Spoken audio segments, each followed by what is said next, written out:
Bonjour tout le monde. Donc aujourd'hui, je vais vous parler un peu du karma, de ce que je connais, de comment je perçois les choses, là, et du karma, et aussi un petit peu vous mettre en garde contre certaines personnes. Mais tout d'abord, je vais vous souhaiter à vous tous une très très bonne année, avec plein de bonnes choses, prospérité, la santé, que vous soyez heureux, voilà, euh, que, que, que la vie vous apporte ce dont vous avez envie. Franchement, une très bonne année, c'est sincère pour tous ceux, pour tout le monde.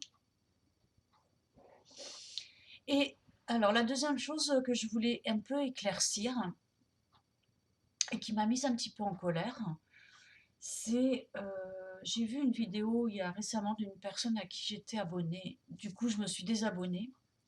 Et en même temps, c'est une question qu'on m'a posée plusieurs fois et à laquelle j'ai répondu à chaque fois individuellement, bien sûr. Donc c'est la question: pourquoi est-ce que je ne montre pas mon visage en vidéo? Il y a deux raisons pour cela. La première, c'est que je suis un petit peu phobique. Après, je vais pas péter un câble si on me prend en photo ou si on me filme, mais vraiment, vraiment, je n'aime pas ça, je ne le supporte pas. Euh, Dans la famille de mon mari, ils sont à la très photo et moi pas du tout. Et quand j'ai débarqué, voilà, je passais pour la chieuse qui fait des manières, qui veut pas se faire prendre en photo, etc. Donc j'ai dû accepter, mais en fait, je vais vous dire une chose, hein, parce que j'ai dû faire comme si j'acceptais, mais dès qu'ils avaient le dos tourné, j'allais sur leur appareil, dès qu'il était posé dans un coin, paf, je le prenais, j'allais aux toilettes avec, et j'effaçais toutes les photos où j'étais dessus. Et hop, je le remettais à la place. Donc ils ont dû certainement s'en apercevoir, ou bref. Et puis mon mari a aussi fini par prendre ma défense en leur disant: maintenant vous lui foutez la paix avec les photos, vous allez respecter son choix. Voilà. Ça c'est le premier point, qui est vraiment important. Le deuxième point, c'est vraiment que je tiens à conserver tout mon anonymat. Personne dans mon entourage ne sait que je fais des vidéos sur YouTube. Il y a juste ma belle-sœur et ma nièce parce que mon mari a gaffé. Voilà. Et Sabrina, d'ailleurs je t'embrasse ma petite Sabrina, je t'appelle bientôt pour te souhaiter la bonne année, qui elle m'a retrouvée et m'a reconnue avec, par rapport à ma voix, enfin bref, je ne sais même pas comment elle a fait, parce que franchement, sur Internet, il n'y a aucune trace de moi, quoi. Tout, j'ai Facebook, je l'ai créé pour parler avec une personne à la base, il y a, il y a un an. Euh, je dois avoir trois quatre amis dessus. Et tout ce qu'il y a sur mon Facebook, tout est fake. Mon nom, ma date de naissance, toutes les infos que vous allez pouvoir trouver, enfin, toutes les traces, c'est fake, quoi, en fait. Et je ne suis pas pour Facebook non plus. Donc voilà, j'ai mis quatre personnes dessus. Voilà. C'est quatre youtubeuses que je suis, que j'aime bien, et c'est tout. Voilà. Et d'ailleurs, je me suis aperçue qu'avec la dernière, j'ai vu euh, à qui elle était abonnée, quoi. Tu vois tout, quoi. Via Facebook, tu sais tout. Enfin, bien sûr, enfin, tu peux avoir énormément de renseignements sans faire exprès, tu vois. Euh, bon, c'est pas très grave, mais moi, ça me gêne. Ça me gêne qu'on sache, qu'on rentre dans ma vie privée. Voilà. Et c'est pour ça qu'avoir si peu d'abonnés, ça me convient très bien. Quoique parfois j'aimerais avoir, mais pas le million, tu vois, c'est 11, 20 millions d'abonnés, juste quand je pousse un coup de gueule, style contre Orange, pour que ça leur fasse peur et mettre la pression. Voilà, juste pour quand je passe des coups de gueule, ce soit bien, bien, bien, bien visible et faire chier ces gros groupes, quoi, entre guillemets. Voilà, c'est la seule raison, mais mon petit nombre me convient bien. Partager, ça me plaît. Voilà. Et donc, ce qui m'a mis en colère, hein, c'est que cette personne-là, cette youtubeuse en question, euh, a dit que les personnes, les youtubeuses qui ne se montraient pas face cam, c'était des grosses hypocrites, mais textuellement, hein, textuellement, des grosses hypocrites, des faux culs et tout un autre, et autre nom d'oiseaux. Donc inutile de vous dire que j'ai pas apprécié parce que tu traites pas les gens de faux culs, d'hypocrites quand tu les connais pas. Voilà. Surtout que c'est pas moi. Maintenant, c'est le style de youtubeuse, vous savez, qui ouvrent leur gueule à tort et à travers, sous prétexte que, vous savez, hein, moi, je suis franche, hein, moi, je suis franche, hein, je dis tout ce que je pense, hein. Bah, parfois, tu ferais mieux de fermer ta gueule et de penser un peu plus à ce que tu dis. Voilà. Bon, maintenant, on va parler karma. Alors, cette vidéo, elle va être vraiment plus pour vous mettre en garde et pour mettre en garde surtout les personnes qui ne sont pas bienveillantes. Alors, sachez, messieurs, dames, qui ne sont pas bienveillants, qu'il y a des personnes qui sont très protégées. Pour être très protégée, il faut être extrêmement droite. Ne pas voler, ne pas mentir, ne pas nuire. Jamais vous m'entendrez dire une critique sur le physique de qui que ce soit, dire quelque chose dans le dos de quelqu'un. Croyez-moi que la personne, quand j'ai quelque chose à lui reprocher, je lui dis. Il y a juste un cas à qui je n'ai rien dit, parce que c'est une personne qui, soi-disant, a la fibromyalgie, est très malade. C'est une personne de ma famille, hein, enfin de la famille de mon mari. Et je l'ai beaucoup défendue parce que tout le monde disait que c'était pas vrai qu'elle était malade, que c'était de la comédie, etc. Là, elle vient de se trouver une autre maladie orpheline, hyper rare. Je crois qu'il y a que 3 ou 4 cas en France. Bref, et je ne sais pas si c'est la vérité ou pas, mais je sais qu'elle a déjà eu des problèmes dans la famille et quand elle a dit que sa maladie avait provoqué des crises et avait, comment dire, c'était vraiment beaucoup aggravé. Donc pour éviter le drame ou que ça me retombe dessus, c'est la seule personne à qui je ne dis rien. En fait, c'est une personne chez qui on a été faire des travaux tous les week-ends pendant, je sais plus, 2 ou 3 mois. Et mais des gros travaux lourds, hein, pas des petits, pas un coup de peinture, voilà, des gros travaux lourds. Et bah, par exemple, on a posé du plancher par terre et son mari voulait pas faire les joints, les plaintes. Il voulait que le plancher touche directement le mur. Donc on leur a dit non, ouais, non, je vais continuer et je mettrai karma plus blabla. Euh, donc mon mari a dit attention, ça, le plancher, il va finir par gondoler. Si tu fais pas le joint. Il a dit qu'il s'en foutait, machin, à lui, après il exécute ce qu'on lui dit. Ensuite, ils ont fait dans la cuisine une chambre. Et il y avait la hotte, avec, bah, vous savez, la cheminée et tout. Et il bouche, mais il bouge pas la cheminée en haut. Donc je lui dis, mais si tu bouges pas, l'eau, elle va couler à l'intérieur, parce que c'était bouché en bas, mais pas, hop, pas la cheminée en haut. Elle me répond, non, mais de toute façon, ça pleut pas droit. Enfin, en gros, ça voulait dire que quand il pleut, ça pleut pas droit, vertical, ça pleut en travers et que ça peut pas rentrer dedans. Donc je lui dis mais n'importe quoi, l'eau elle va rentrer quand même. Et elle me dit de toute façon il y a un chapeau. Je lui dis écoute de l'extérieur moi j'ai pas vu de chapeau. Et elle me fait signe de me taire. Bon, ok. Après je sais plus quoi. Ah oui après elle avait une salle de bain et les joints ils étaient noirs. Donc moi, qu'est-ce que j'ai fait?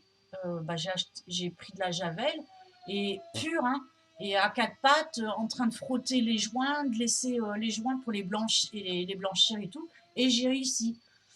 Voilà, je lui ai ciré son parquet, mais apparemment j'ai mis trop de cire. Ou du moins, ils ont marché dessus avant que ce soit complètement sec. Voilà. Et après, ce qui nous est revenu aux oreilles, c'est que tout ce que je viens de vous dire, là, ils se sont plaints en disant qu'on avait fait des défauts et tout ça, alors qu'on allait bosser chez eux gratos et tout, hein. Tous les week-ends, on descendait, voilà, ils se sont plaints à propos de ça, alors qu'on les avait avertis. Donc voilà, et à elle, j'ai envie de lui dire ces 4 vérités, quoi. Mais je peux pas. Voilà, c'est la seule personne. Après, quand une personne m'a déçue, tout ça, je la zappe de ma vie sans forcément non plus lui donner d'explication. C'est-à-dire que je coupe les ponts du jour au lendemain, très sèchement, et je ne la laisse plus m'approcher. Voilà. Mais sinon, je ne suis pas à ruminer, du genre à ruminer. Voilà. Donc, pour en revenir au karma, donc moi, je me considère comme une personne très droite. J'aide beaucoup les gens, quand ils me voient, ils viennent me parler d'eux-mêmes, me raconter leurs trucs, même des fois quand c'est hyper trash. Ils font même pas attention s'il y a quelqu'un à côté ou pas. C'est arrivé là récemment, une femme qui a eu besoin de parler, même si c'est des choses qui sont passées il y a longtemps. Des fois, ils ont besoin, ils viennent. Là, ça s'est passé il y a pas longtemps. Une dame est venue, elle m'a sorti ce que son mari lui a fait subir, physiquement, enfin très violent, très trash. Et elle m'a sorti ça, mais comme tel un gros vomi, vous voyez. Euh, et au moment où elle finit, elle a fait un mouvement de soulagement, une respiration de soulagement. Elle me dit, écoutez, je suis vraiment désolée, je ne sais pas pourquoi je vous dis ça, mais alors ça me fait un bien fou. Et je ne sais pas pourquoi, j'ai l'impression qu'à vous, je peux le dire. Je lui dis, oui, tout à fait, à moi, vous pouvez le dire, je suis là pour ça, pour aider, soulager les gens. Et elle me dit, je ne sais pas pourquoi, mais elle me dit, en tout cas, ça me fait un bien fou. Donc pareil, c'est une femme qui a été victime de pervers narcissiques, en plus extrêmement violents. Euh, et donc forcément, les pervers narcissiques tiennent vraiment à donner une excellente image à l'entourage de la personne qu'ils vont persécuter. Ce qui fait que personne ne la croit et elle passe pour une cinglée, une folle. Donc voilà, parfois de parler comme ça, de dire ne serait-ce une seule fois à une étrangère hein, ce qu'on a vécu, même vite fait, ça a été vite fait quoi. Donc vous voyez, il y a beaucoup de gens qui viennent à moi pour partager, pour se soulager, ou pour des fois avoir des solutions aussi, des fois des problèmes. Voilà. Et ça depuis que je suis toute petite. Voilà, depuis que je suis toute petite. Même mes amis, des fois, quand j'avais des copains qui allaient se plaindre à une autre de mes amies, ils lui disaient ah, stop, stop, va voir Valérie, je m'appelle Valérie, va voir Valérie, elle va t'écouter, elle saura mieux t'écouter que moi. Ça a toujours été comme ça. Et ça ne me dérange pas, et même ça me plaît parce que je sais que je suis sur Terre pour ça. Voilà, après j'ai un boulot alimentaire, forcément. Mais ça m'a pris un petit peu de temps aussi de bien comprendre que je n'avais pas le droit de déroger de mon droit chemin et que si jamais un jour ça m'arrive de faire des pas de côté, je le paye au centuple. Voilà. Par contre, en contrepartie, je suis hyper protégée. Voilà. Là encore, il y a une femme qui est intervenue négativement dans mon boulot, qui est venue marcher sur mes plates-bandes en me salissant. Donc elle a eu 2 accidents de voiture. Et elle a continué parce que des clients sont venus me raconter ce qu'elle disait sur moi. Euh, voilà, j'ai recroisé, je ne vais pas vous dire non plus dans quel contexte, mais bon, voilà. Et j'étais un peu étonnée. Bon, bien sûr, pas grand monde l'a cru, sauf une personne. Mais bon, pas grave. Hein. Et là, je sais depuis quelque temps qu'elle est out pour un bon moment. Voilà, il lui est arrivé un autre accident. Et là, elle va être out pour au moins 6 mois. Au moins. Voilà. Donc voilà aussi, faites très attention à qui vous vous en prenez parce que les personnes très protégées comme moi et d'autres, euh, vous allez vous prendre le retour de bâton. Et plus vous allez vous acharner sur nous, et plus ça va vous faire mal. Plus ça va durer dans le temps, votre acharnement, et plus ça va vous faire mal. Là, en fait, avec cette personne-là, ça fait un petit moment, quoi, en fait, que ça se passe. Et aussi, je voulais vous dire une chose aussi, c'est que moi, j'avais plutôt tendance à me venger. Je prenais un malin plaisir à le faire. Et des fois, ça pouvait attendre 20 ans, quoi. Mais quand j'avais les moyens de faire bien mal, voilà, je le faisais. Et là, justement, grâce à une vidéo, alors je vais pas citer la personne parce qu'elle ne veut, je crois que si j'ai bien compris, qu'elle veut pas que je la cite. Bref. Et justement, elle disait qu'elle, elle ne pouvait pas se venger et tout ça. Donc ça m'a fait un petit peu réfléchir et je me suis dit, tiens, je vais voir, je vais rien faire, mais rien du tout, je vais la laisser faire parce que j'aurais pu lui nuire, parce que je sais ce qui s'est passé bah, là où elle était avant de débarquer sur mes plates-bandes. Et j'aurais pu lui nuire, l'empêcher, etc., me défendre. Et en fait, je n'ai strictement rien fait. Et c'est elle qui a été bien punie, qui continue d'être punie, parce que d'après ce que je sais, elle continue de... Enfin, elle essaie de s'acharner, mais ça ne fonctionne pas. Faites attention, parce que tôt ou tard, vous allez vous prendre le retour de bâton et ça va vous faire bobo. Et voilà, et c'est pas forcément des choses que nous contrôlons. C'est pas nous qui décidons non plus comment les personnes vont être punies ou voilà. C'est les anges, les forces de la nature. Appelez ça comme vous voulez, aucune importance. Euh, voilà. Et c'est un petit peu une mise en garde et c'est ce qu'on appelle aussi le karma. En tout cas, moi, c'est ce que je sais, c'est mon expérience avec le karma. Je sais pas, si vous avez des questions ou si vous avez envie que j'approfondisse un peu plus un truc, il n'y a pas de souci. Euh, ou plus d'infos, ou plus de... Voilà. Qui vont nous protéger. Et moi, depuis que je suis toute petite, et je suis même protégée contre...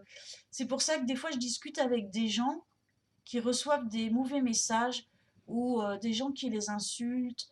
Et ils sont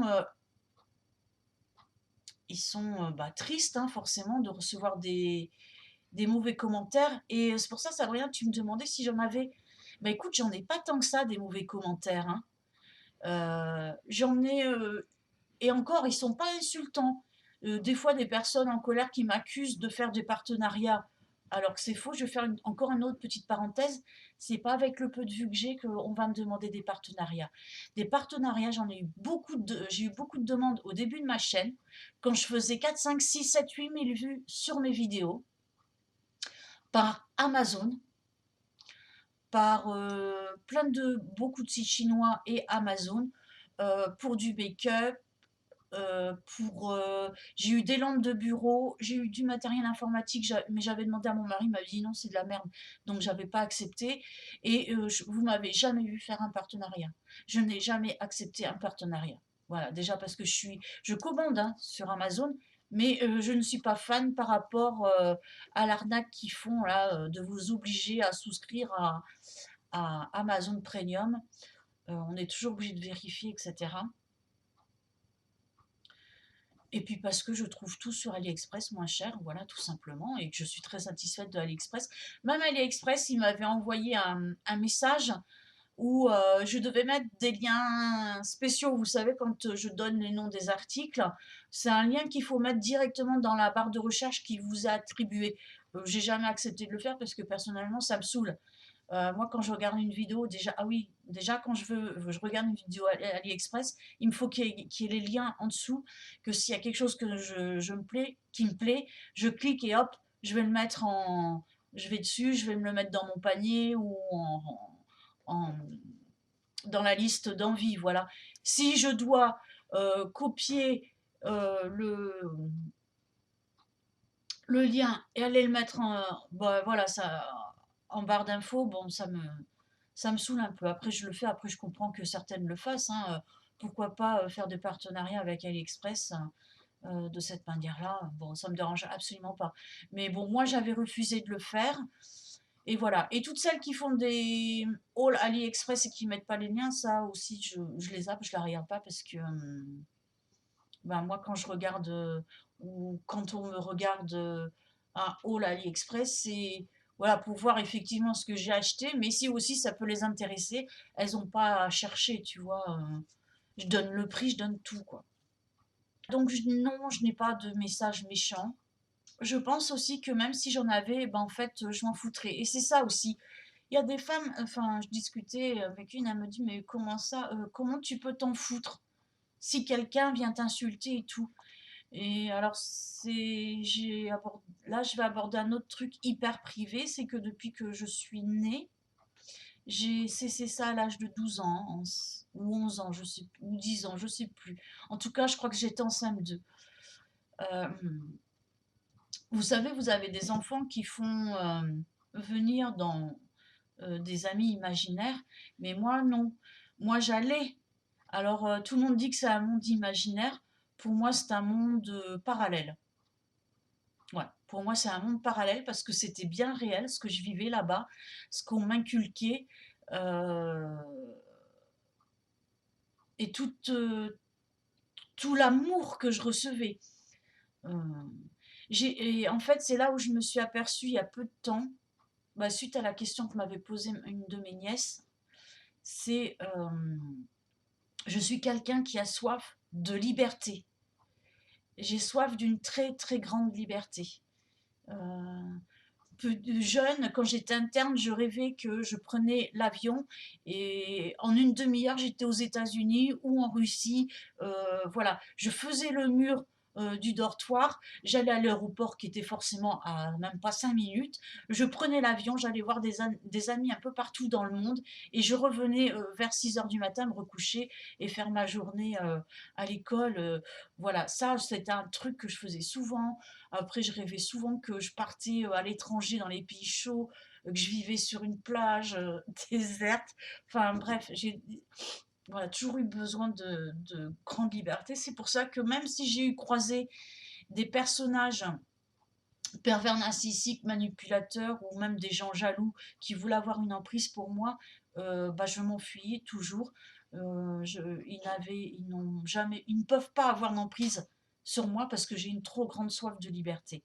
Et dès qu'on va essayer de maîtriser, de, de m'étouffer, voilà, de m'étouffer, je vais m'échapper. Voilà. Je vais m'échapper et je fuis. Voilà, je me barre en courant. Voilà. Et oui, donc j'allais dans ce monde parallèle et on m'a inculqué des choses. C'est-à-dire que bah, autour de moi, j'entendais beaucoup d'insultes. Euh, voilà, vis-à-vis de ma personne, t'es une bonne à rien, t'arriveras à rien, t'es toujours dans la lune, gna gna gna, enfin, vous voyez, hein, ce genre de choses. Et en fait, là où j'allais, on me disait, on me répétait sans arrêt, tu sais qui tu es, tu sais ce que tu vaux, tu es une bonne personne. Donc, les personnes qui vont t'insulter, essayer de te rabaisser, fuis-les, tu t'en fous, c'est eux qui sont mauvais, c'est eux les personnes mauvaises. Voilà, c'est ce qu'on me disait aussi. C'est eux les personnes mauvaises, fuis-les et ne fais pas attention à eux, c'est juste de la méchanceté, ils ne pensent pas ce qu'ils disent. Enfin, voilà, ça, on me l'a ancré dans le crâne maintes et maintes fois. J'avais beaucoup d'affection. Je parlais aussi. Alors, le truc qui se passait, c'est que quand j'allais là-bas, je me déconnectais forcément de la réalité. C'est un peu comme les autistes, hein. Je me déconnectais de la réalité et je partageais énormément de choses. Je recevais énormément d'affection et d'amour. Tu sens cette chaleur-là qui rentre en toi. Et donc, quand je revenais, souvent parce qu'on me sortait par des cris de là où j'étais, euh, et ben, je sais plus ce que je voulais dire. Ah oui, alors je savais que j'étais bien là-bas, que voilà, que j'étais très bien, que j'étais en train de m'amuser et tout, mais exactement non. Ni la tête trop des personnes. Alors je sais que voilà, ils avaient tous deux yeux, une nez, une bouche, quelque chose de classique, mais c'était pas forcément vraiment des humanoïdes, des humains, des humanoïdes quoi. Vous savez, ça peut faire penser un peu au truc de Alice au pays des merveilles. Sauf que j'ai pas rencontré le chat qui parle et tout ça, mais un peu ce style un peu farfelu de personnage. Voilà. Et qui m'ont apporté beaucoup et qui m'ont toujours dit que je devais suivre mon instinct. Ça aussi, c'est quelque chose qu'on m'a beaucoup ancré dans le crâne, c'est suis ton instinct, suis ta petite voix intérieure, écoute-la, écoute-la, et surtout de pas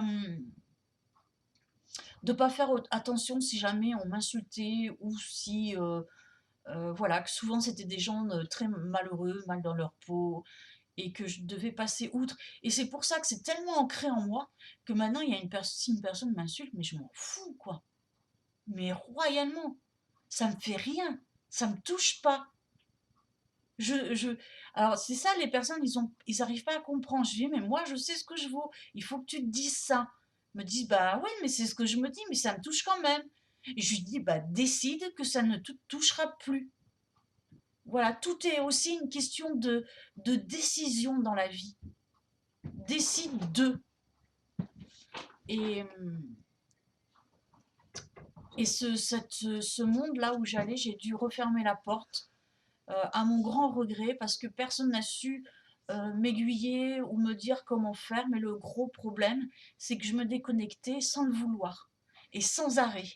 Plus j'avançais dans l'âge et plus je me déconnectais, et même en cours. J'ai eu la chance d'avoir un instituteur dans les petites classes qui était très conscient de mon problème et qui faisait en sorte, quand j'étais en cours, m'obliger à rester connectée. C'est-à-dire, il y avait des autodictées, il me faisait passer derrière un tableau mobile, et debout, voilà, je faisais mon autodictée, ou souvent, il était à côté de moi, et dès qu'il sentait que je partais, il me faisait une petite tape comme ça, là, sur l'épaule, pour me reconnecter. Et j'ai pu suivre jusqu'en CM2 une scolarité tout à fait normale grâce à cet instituteur et avoir des notes à peu près normales. Il y a juste une année où j'étais malade. J'étais malade tout le temps. Donc mes notes, bah forcément, c'était en dents de scie. Voilà. Et après en CM2, alors bien sûr, tu as les personnes de ta famille qui vont te gueuler dessus, qui vont te dire ça suffit maintenant, mais tu te fous en fait de ce qu'elles disent. Euh, Tu résistes même parce que bah, moi très jeune, je me suis dit que bah, cette personne-là, qui parfois m'a insultée ou voulait m'obliger à faire certaines choses, elle avait tort. Pour moi, cette personne, elle a toujours eu tort. Toujours. Et je lui ai résisté, sauf une fois où elle m'a fait des gros coups de pression, j'avais 12 ans, pour que je laisse tomber ma meilleure amie de l'époque. Bah, je ne vais pas vous dire pourquoi, mais si je vous dis pourquoi, vous serez entièrement d'accord avec moi voilà, que c'était pas quelqu'un à écouter. Et du haut, j'ai 48 ans, du haut de mes 48 ans, je dis que cette personne a toujours tort. Voilà. De choisir ses relations par rapport à quelque chose qui ne ressemblait pas du tout à mes valeurs, qui n'est pas moi. C'est aussi pour ça que j'ai fait cette vidéo sur les parents et leurs enfants, les adolescents, parce que je me souviens très bien comment je réfléchissais, comment je pensais, et j'ai résisté, moi. Bon, voilà, c'était à ma mère. Après, voilà, maintenant, je m'entends bien avec elle, il n'y a pas de souci. Mais je lui ai résisté pendant très longtemps parce que j'estimais que ce qu'elle me disait de faire, ce n'était pas moi. C'était elle qui voulait que je fasse les choses comme ci, comme ça. Et moi, non. Voilà. Et comme je suis une tête de con, une tête de mule, j'ai toujours résisté et ça finissait toujours en clash, forcément. Après, je résistais, mais aussi un petit peu de manière intelligente. C'est-à-dire que je lui disais pas non en face, tu vois. Hein. Je disais oui, oui, et puis je faisais pas, ou je faisais ce que je voulais. Voilà. Mais je faisais là, oui, oui, oui, oui. Alors ça avait aussi le don de la foutre hors d'elle, parce que c'était aussi un caractère volcanique. Et moi, je suis un caractère aussi où tout me passe au-dessus de la tête, quoi. Voilà. Donc vraiment, elle et moi opposés niveau caractère et opposés niveau réflexion mentale. Après, il y a des choses qui nous relient quand même, hein, parce que c'est ma mère, donc l'amour des chats, l'amour des animaux, et voilà, d'autres petites choses aussi. Maintenant, parce elle est âgée, elle comprend certaines choses. Voilà. Mais parce qu'elle est en âge, je pense, d'accepter. Qu'avant, ça vient aussi de son éducation. Hein. Elle, c'était enfant, tais-toi, tu fais ce que je te dis, tu te tais. Ben, moi, c'était un peu pareil, quoi. C'est tu fais ce que je te dis, tu te tais, quoi. Et moi, dans ma tête, c'était, bah non, je fais pas ce que tu me dis, Et bah oui, je me tais, mais je fais pas ce que tu me dis. Voilà. Alors c'est rigolo à raconter, mais à vivre au quotidien, c'était assez dur pour elle aussi, je suppose. Voilà. Mais bon, c'est pour ça, je suis très bien placée pour savoir ce qui se passe dans la tête des enfants, tout ça. Voilà, en fait, avec le temps, tout peut s'arranger, il faut le vouloir. Et voilà, j'en reviens en fait que tout est une décision. Et donc, j'ai décidé de refermer cette porte-là parce que je me déconnectais trop et surtout que je ne maîtrisais pas. Et je ne savais pas qu'on pouvait maîtriser ça. Maintenant, avec ma force et la force de caractère et ce que j'ai, je pense que j'aurais pu, mais personne ne m'a dit comment faire. Voilà. Et ce que j'étais en train de vivre maintenant avec le recul et les réflexions d'adulte, plus les recherches, je sais ce que j'ai vécu, je sais pourquoi. Voilà, c'était un enseignement qu'on m'inculquait pour que dans ma vie, j'aide les gens, mais que tout glisse sur moi, que rien ne reste. Voilà. Après, il y a une chose que je ne sais pas faire et qui me pose vraiment problème, c'est reconnaître les gens qui sont mauvais ou mal intentionnés vis-à-vis de moi. Souvent, les gens mal intentionnés, ça va être des gens jaloux. Alors des fois, souvent, on me dit, mais jaloux de quoi? J'ai rien. Mais regarde, t'es youtubeuse, tu fais un swap, tu vas recevoir des super cadeaux dans ton swap, et ben une personne qui va te regarder, ben, elle va être jalouse. C'est tout con, quoi. Ça peut être ça. C'est la jalousie, c'est une maladie mentale. C'est pour tout et n'importe quoi. Même si t'as rien d'autre dans ta vie, que c'est le chaos total, juste parce que tu as reçu un cadeau, voilà, il n'y a pas d'explication à la jalousie. Et donc en général, je sais la reconnaître très vite, mais tu as les gens, ils savent se masquer. Et le problème, c'est que moi, je ne suis absolument pas jalouse. C'est un défaut que j'exagre et que je ne supporte pas. Et tous les gens que je vois jaloux autour de moi, je les fuis. Tous les gens médisants, je les fuis. Euh, et, et comme je n'ai pas ce défaut-là, j'ai beaucoup, beaucoup de mal à le voir chez les autres. Donc forcément, comme je suis protégée, tôt ou tard, je finis par le voir, mais c'est souvent tard, trop tard. Voilà.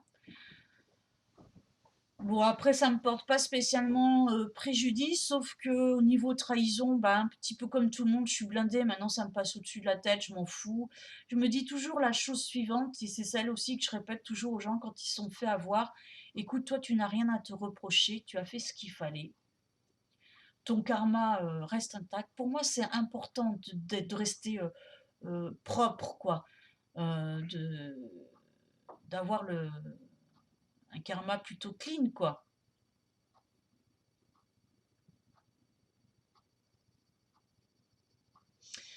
Et voilà, bon, moi personnellement, ils n'arrivent pas à m'atteindre, mais je sais que d'autres personnes euh, se font atteindre. Il faut décider. Tout n'est que décision. Moi, il y avait des choses aussi. Une chose que je faisais quand j'étais jeune, c'est que quand j'avais des problèmes, quand je savais pas trop comment les résoudre ou quoi faire, j'allais dans les bois, je m'adossais à un chêne et je faisais une respiration lente, je mettais mes mains sur le chêne ou par terre, comme ça, à plat sur la terre, et je faisais le vide dans ma tête et je me disais, voilà, bon, ton premier problème, c'est ça. Qu'est-ce que tu peux faire pour résoudre ça? Et là, j'avais les solutions qui me venaient. Après, deuxième problème, c'est ça. Qu'est-ce que tu peux faire pour résoudre ça? Et franchement, pour moi, ça a fonctionné super bien. Il y a une autre chose aussi que j'ai faite, c'est que j'ai éliminé tout le monde de ma vie. Tout le monde. Bon, à part ma mère, mon père, la famille, ma belle-mère, ma belle-sœur, etc. Mais on a viré tout le monde de notre vie parce que c'était que des médisances. Même si tu vas aider quelqu'un, je vous l'ai raconté tout à l'heure, et ben la personne elle va trouver un petit truc pour te cracher dessus, alors que tu as été te faire chier chez elle. Et c'est tout le temps comme ça. Donc, moi, j'ai même mis fin à une amitié de 30 ans, quoi. Ça ne m'a pas fait peur. Et pareil, du jour au lendemain, quoi. Je lui ai quand même dit à elle parce qu'elle a cherché à savoir, donc je lui ai dit: «Tu as changé, tu es devenue jalouse, médisante, tu t'en aperçois pas, mais tu critiques, même tes meilleurs amis. Du coup, j'ai cherché à savoir et j'ai su que tu avais dit ça et ça sur moi, alors que moi, tu me dis exactement le contraire». Je dis à un moment donné: stop». Je lui avais demandé une seule chose à cette personne. Alors c'est une personne que j'ai soutenue, hein, pendant 30 ans financièrement, amicalement, vraiment, c'était un lien extrêmement fort avec elle. C'était ma 2e famille, c'était ma sœur. Elle était même plus importante que ma famille. C'était quelqu'un que j'adorais, mais vraiment à un point, vous imaginez pas à quel point. C'était pas de l'amour, hein, mais c'était plus qu'une sœur, voilà. Et ça m'a énormément blessée, j'étais choquée. Et donc quand j'étais sur Paris, voilà, je gagnais très bien ma vie, je vivais bien. Chaque fois que je venais, je faisais les cours, je réglais ses factures, machin, plein de choses. Je lui donnais de l'argent pour qu'elle se fasse des cadeaux, etc. Surtout au moment de Noël, c'est là où je touchais vraiment beaucoup d'argent. Donc, il y avait la moitié qui partait pour elle. Et quand je suis revenue, ben voilà, j'ai eu un clash dans ma vie et je suis revenue dans ma région et j'avais trop de mal à m'adapter. Voilà, j'avais vraiment beaucoup de mal à m'adapter et j'avais un peu de soucis d'argent. Donc je lui avais juste demandé de passer un petit coup de fil pour me trouver pour un petit boulot que j'avais déjà effectué avec elle quand je venais la voir l'été. Et elle me disait: «Oui, oui, je vais le faire, je vais le faire, je vais le faire», jusqu'au jour où j'ai pris le téléphone et je lui ai mis dans les mains et je lui ai dit: «S'il te plaît, appelle maintenant». Ça faisait 15 jours qu'elle me baladait. Et là, elle me dit: «Non, non, je vais pas le faire parce que tu comprends, c'est moi que ça engage, si tu y vas pas après». Je fais: «Mais d'où je vais pas y aller? Je te demande, je suis dans la merde financièrement. Je te demande juste un petit coup de téléphone. En plus, tu sais que je sais le faire puisque je l'ai déjà fait avec toi et l'argent même que j'avais récolté, je te l'ai donné. Donc je me levais à 6 heures, à 4 heures du matin. Puis même quand je travaillais, que j'étais commerciale, je me levais hyper tôt aussi». Je fais: «D'où tu me sors que ce genre d'argument?» Et elle m'a dit: «Non, non, non, non, je le ferai pas». Bah, je peux vous dire que dans ma tête, alors ça a mis un petit temps, notre relation s'est dégradée. Je la voyais, c'est là où je l'ai vue critiquer tout le monde et il y avait une personne, qui avait coupé les ponts avec elle quand je la recroisais. Elle me disait: «Tu es toujours amie avec cette personne?» Je dis: «Bah oui», et elle m'a toujours dit: «Tu verras, un jour ou l'autre, tu vas ouvrir les yeux et ça va te faire mal, mais voilà». Et ça a duré des années, hein, avant que j'ouvre les yeux, parce que chaque fois que je croisais cette personne, elle me disait ça. Et j'ai ouvert les yeux et voilà, la relation s'est dégradée. Et j'ai fini par y mettre un terme définitivement. Je lui ai dit pourquoi. Et après, 2 ans après, elle m'a recontactée. Donc je lui ai dit: ok, je veux bien te reparler, mais sache une chose, c'est qu'entre toi et moi, ça sera plus jamais pareil. Ce que tu as fait m'a énormément blessée. Alors, ce qui m'énerve encore plus, c'est que la personne, elle essaie toujours de se justifier et de retourner la situation contre toi. Alors ça c'est un truc qui m'exaspère, au plus haut point, quoi. Voilà. En me faisant des reproches qui étaient injustifiés, euh, pour elle se justifier. Bref. Euh, donc je lui dis: écoute, arrête de faire ça parce que là, je vais encore m'énerver. Je lui dis: maintenant, si tu as un souci, si tu as besoin de parler, je suis là pour toi. Mais tout l'amour que j'avais pour toi, ça s'est cassé. Voilà, c'est cassé et ça se recollera plus jamais. Et donc elle m'a dit: bon, ok, mais bon, on reste amis, copines. Donc je lui ai dit: ouais, pas de souci et tout. Donc on a parlé. Après, moi, je fais une croix, hein, sur ce qui s'est passé. J'en parle plus, c'est terminé. Mais voilà, je dis quand même les choses telles que je les ressens. Et je l'ai rappelé une fois. Elle, et puis c'est toujours moi aussi qui appelais, jamais elle. Donc j'ai rappelé une fois, 2 fois, 3 fois, j'ai cessé d'appeler et puis voilà.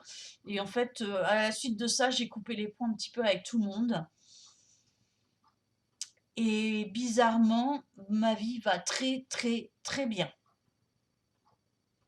Voilà. C'est parce que tu as le minou avec toi. Ouais. Le fait qu'on soit coupé de tout le monde, parce qu'en fait, est-ce que j'avais que des gens néfastes autour de moi? Je ne sais pas. Je sais pas, je veux plus que personne rentre dans ma vie, quoi. Je je suis très pipelette, j'aime beaucoup parler avec les gens, mais en fait, l'intimité, elle reste super sacrée, quoi. Je sais pas comment vous expliquer ça. Parce que l'histoire que je viens de vous raconter, j'en ai plein d'autres dans le genre, quoi.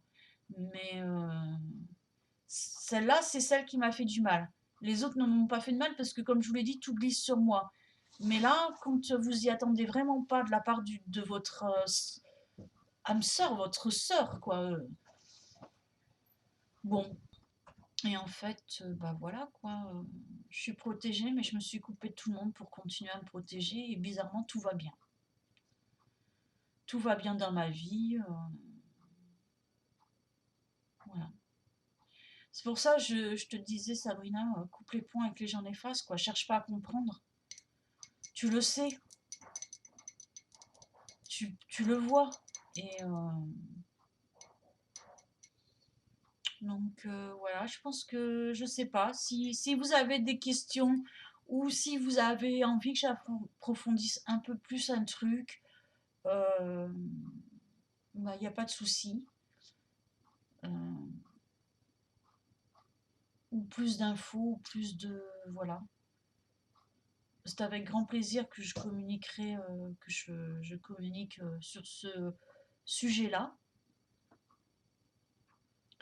Après, voilà, il y a eu beaucoup de blabla comme d'habitude, hein, donc bah, si tu n'aimes pas les blabla, t'as vu, j'ai écrit blabla, hein, donc bah, regarde pas. Voilà. Maintenant, quand je sais que je fais trop de blabla, j'ai écrit blabla dans. Voilà, je vais écrire karma et blabla parce que il y a une personne qui a râlé qui a dit que je parlais trop, que j'allais pas toujours droit au but. En même temps, je suis pas professionnelle et j'ai pas envie de faire des vidéos professionnelles, bien faites, non. Et en plus, je n'aime pas spécialement regarder ce genre de vidéos. Et vous allez voir, vous allez vous apercevoir qu'il y a beaucoup plus en plus de youtubeuses qui faisaient des vidéos très très pro, qui commencent à faire des vidéos à l'arrache parce qu'elles s'aperçoivent qu'il y a beaucoup de gens qui aiment aussi un peu les vidéos comme ça, faites un peu à l'arrache, pas pro, où les gens ils parlent un peu plus, tu vois, ils se livrent. Si tu veux des vidéos professionnelles, et bah, tu vas voir des youtubeuses professionnelles qui vont te faire des vidéos super clean. Et voilà, et tu regardes pas les miennes. Qu'est-ce que tu veux que je te dise d'autre? Voilà, bah écoutez, sur ce, je crois que j'ai fini. Je vous embrasse tous. Encore une excellente année à vous.